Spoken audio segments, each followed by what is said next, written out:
এক অদ্ভুত সময়ের মধ্যে দিয়ে চলছে সারা পৃথিবীর মানুষ। যাদের বিরুদ্ধে যুদ্ধ ঘোষণা করা হয়েছে, যাদেরকে আক্রমণ করা হয়েছে, তারা বলছে কারোর সাথে কোনো আলোচনা চলছে না, সেটি প্রত্যক্ষ বা পরোক্ষ যেভাবেই হোক না কেন। আর যারা আক্রমণকারী, যারা হামলা করেছে, তারা বলছে হ্যাঁ, খুব ভালো আলোচনা চলছে, বড় ঐক্যমত্য হয়েছে এবং এ কারণে যুদ্ধ স্থগিতের কথাও বলা হচ্ছে। যে মানুষটি সারা পৃথিবীতে এরকম করে নাড়িয়ে দিচ্ছেন এবং কখনো যুদ্ধ নিজের মতো করে স্থগিত করার কথা বলছেন, কখনো পাল্টা আক্রমণের কথা বলছেন, তিনি আর কেউ নন, আপনারা নিশ্চয়ই জানেন, মার্কিন প্রেসিডেন্ট ডোনাল্ড ট্রাম্প। এবং সবশেষ তিনি যে ঘোষণা দিয়েছেন, প্রথম ঘোষণা তিনি দিয়েছিলেন 48 ঘন্টা বন্ধ থাকবে যদি ইরান হরমুজ প্রণালী বন্ধ যেটি করা হয়েছে সেটি খুলে না দেয়, তাহলে 48 ঘন্টার মধ্যে তিনি ইরানের যে জ্বালানি এবং বিদ্যুৎ অবকাঠামো রয়েছে সেখানে আক্রমণ করবেন, হামলা করবেন, গুঁড়িয়ে দেবেন, এরকম একটি কথা তিনি বলেছিলেন।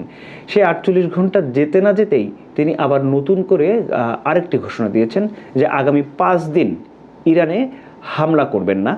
এই হামলা করা হবে না, এটি কি শুধু বিদ্যুৎ এবং জ্বালানি অবকাঠামো যেগুলো রয়েছে সেগুলোতে, নাকি ইরানে যে হামলাটি তিনি 28 ফেব্রুয়ারি শুরু করেছেন সেটি, তা নিয়ে এক ধরনের ধোঁয়াশা রয়েছে।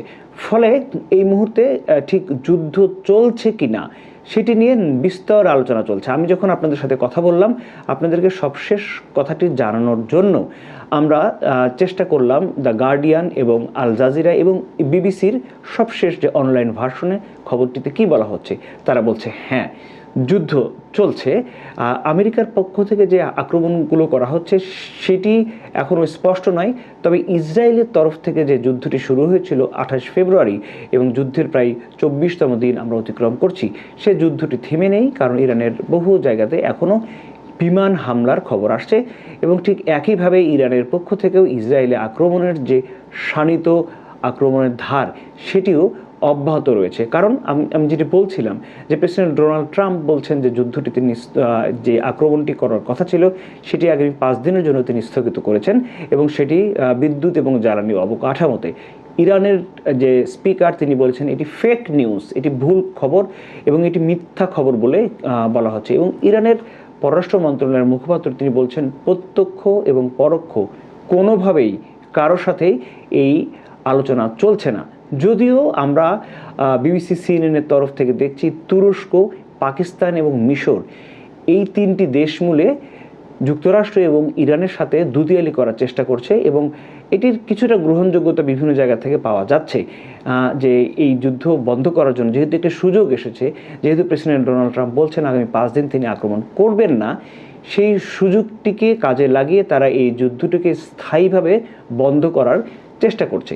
এখন আপনারা যদি আমার কাছে জানতে চান যে কেন প্রেসিডেন্ট ডোনাল্ড ট্রাম্প হঠাৎ করেই এই যুদ্ধ স্থগিত বা 5 দিন যুদ্ধ আক্রমণ করবেন না এরকমটি বলা হচ্ছে, এটি আসলে মূলত তেলের বাজারের যে দাম, লাগামহীন দাম, সেটি নিয়ন্ত্রণ করার জন্য তিনি বলছেন। খোদ আমেরিকাতেই, যদিও আমরা জানি আমেরিকা নিজে তেল উৎপাদককারী একটি দেশ, কিন্তু তার দেশেই সারা বিশ্বের বাজারের সাথে তাল মিলিয়ে রাখার জন্য যে দাম নির্ধারণ করা হচ্ছে সেটি এখন আকাশচুম্বী অবস্থায় পৌঁছেছে।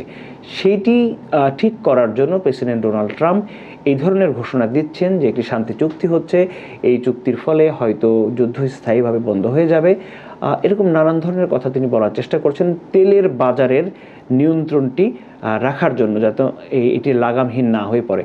কেন তার এটি বিশেষ প্রয়োজন? কারণ হচ্ছে আমেরিকার বাজারও এখন লাগামহীন একটি অবস্থা তৈরি হয়েছে, ইউরোপের বাজারের অবস্থা লাগামহীন অবস্থা, এশিয়ার বাজারের অবস্থা লাগামহীন এবং আফ্রিকার বাজারের অবস্থা লাগামহীন। এবং এই লাগামহীনতার কারণে সাধারণ মানুষের জনজীবন অতিষ্ঠ হয়ে পড়েছে। এবং আপনারা নিশ্চয়ই জানেন যে আগামীতে ডোনাল্ড ট্রাম্পকে আমেরিকার মধ্যবর্তী নির্বাচন মোকাবেলা করতে হবে, সে কারণেও তাকে এভাবে হঠাৎ করেই যুদ্ধ বন্ধ করে দিতে হয়েছে। কিন্তু ইসরায়েলকে যুদ্ধ বন্ধ রেখেছে না, সেটি আমরা আগেও বলছিলাম, ইসরায়েল যুদ্ধ বন্ধ রাখেনি এবং তারা যুদ্ধ চালিয়ে যাবে, কিন্তু সেই যুদ্ধের ধার সেটি তারা কিছুটা কমিয়ে ফেলবে বলে জেরুজালেম পোস্ট থেকে জানা গেছে, কারণ তারা নতুন করে তাদের নিশানা ঠিক করবে। আপনারা নিশ্চয়ই জানেন যে ইসরায়েলের মূল টার্গেট হচ্ছে ইরানের ইস্পাহান এবং নাতানজে যে পারমাণবিক স্থাপনাগুলো রয়েছে বলে তারা দাবি করে সেটিকে একেবারেই গুঁড়িয়ে দেওয়া। সম্ভবত সেই কাজটি এখনও তারা শেষ করে উঠতে পারেননি তাদের দাবি মতে, এবং সে কারণেই তারা এই যুদ্ধের কিছুটা স্থগিতাদেশ যে অবস্থা রয়েছে তার মধ্যে নতুন করে পরিকল্পনা করছে ইরানে আক্রমণের। এবং আমরা খুব ভালো করে জানি যে ইরানও বসে নেই, তারা এই অবস্থার মধ্যেও উপসাগরীয় দেশগুলোতে যেখানে মার্কিন ঘাঁটি রয়েছে অব্যাহতভাবে আক্রমণ করে চলেছে, এবং সেই দেশগুলোর তরফ থেকেও যুক্তরাষ্ট্রকে বলা হচ্ছে যেন যুদ্ধ থামিয়ে দেওয়া হয়, কারণ এই অসহনীয় অবস্থার মধ্যে দিয়ে তারা আর যেতে চাইছে না। ফলে যুদ্ধ চলছে সমান সমানে, এটি বাস্তবতা। যদিও পশ্চিমা গণমাধ্যম থেকে জানা যায় যে ইরান দিনকে দিন অনেক দুর্বল হয়ে পড়েছে, কিন্তু আসলে তেল আবিবের অবস্থা কি সেটিও আমরা জানি। উপসাগরীয় অঞ্চলে মার্কিন ঘাঁটি রয়েছে যেসব দেশগুলোতে, তাদের কী অবস্থা সেটিও আমরা জানি। ফলে এই আগামী 5 দিন যুদ্ধ অবস্থা কিসের মধ্যে দিয়ে যাবে, কোন অবস্থার মধ্যে দিয়ে যাবে, তেলের বাজার নিয়ন্ত্রণে আসবে কিনা, ডোনাল্ড ট্রাম্প নতুন করে আবার কোনো কৌশল করেন কিনা সেদিকেই নজর রাখতে হবে সবাইকে। এই ছিল আমাদের শিকড় টিভি কানাডার পক্ষ থেকে যুদ্ধের সর্বশেষ। ভালো থাকবেন সবাই।